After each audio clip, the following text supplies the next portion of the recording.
मैथिली आ भोजपुरी के सबसे नीक चैनल एपी प्रोडक्शन दरभंगा के एखनई लाल बटन दबाकर सब्सक्राइब करू और घंटी के निशान बटन के जरूर दबाओ ताकि नव नव ऑडियो आ वीडियो अहाँ सब लग तुरंत पहुंच सके।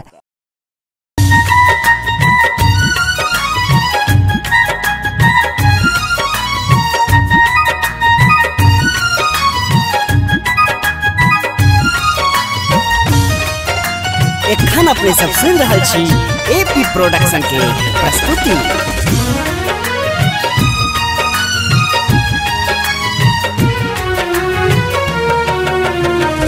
होली में गाना करत बरजोरी राधा रानी संग श्याम खेलती होरी राधा रानी संग श्याम।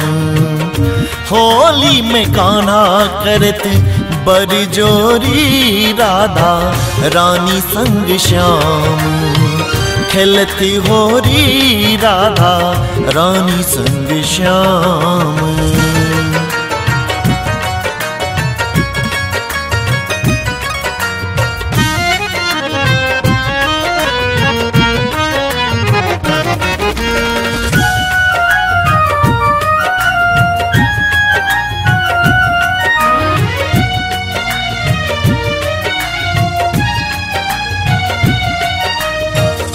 ग्वाल बाल संगी गुलाल उड़ावे ब्रज गोपियन संग झूमे गावे।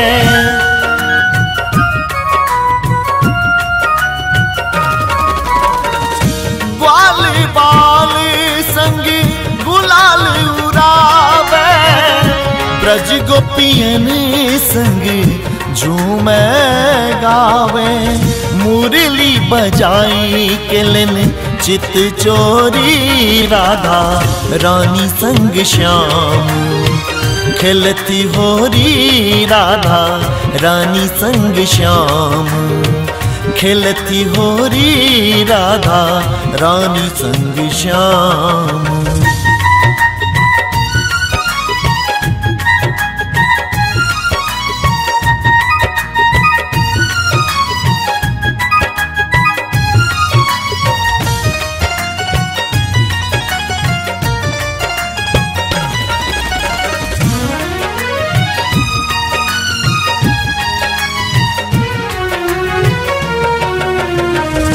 कियो बजावे डंप मजीरा कियो गबैये मस्त जोगीरा।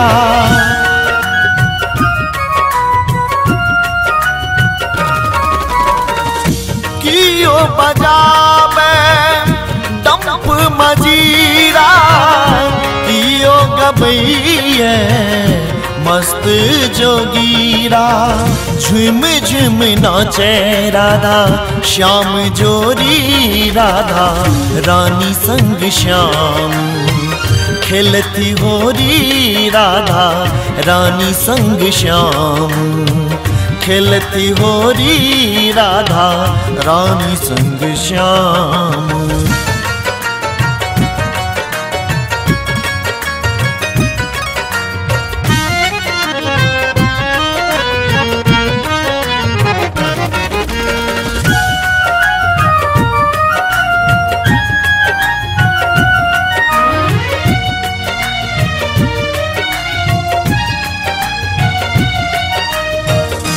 देव ऋषिगण पुष्प बरसावे लीला मनोहरी देखी हर्षावे।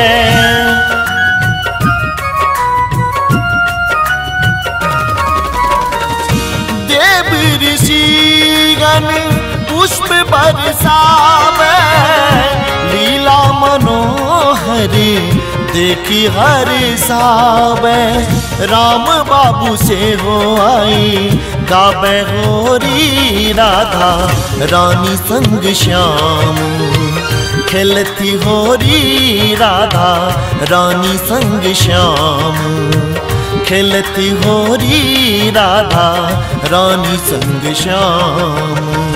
होली होली में काना करत बरजोरी राधा रानी संग श्याम खेलती होरी राधा रानी संग श्याम होली में काना करत बरजोरी राधा रानी संग श्याम खेलती होरी राधा रानी संग श्याम खेलती होरी राधा रानी संग श्याम खेलती होरी राधा रानी संग श्याम।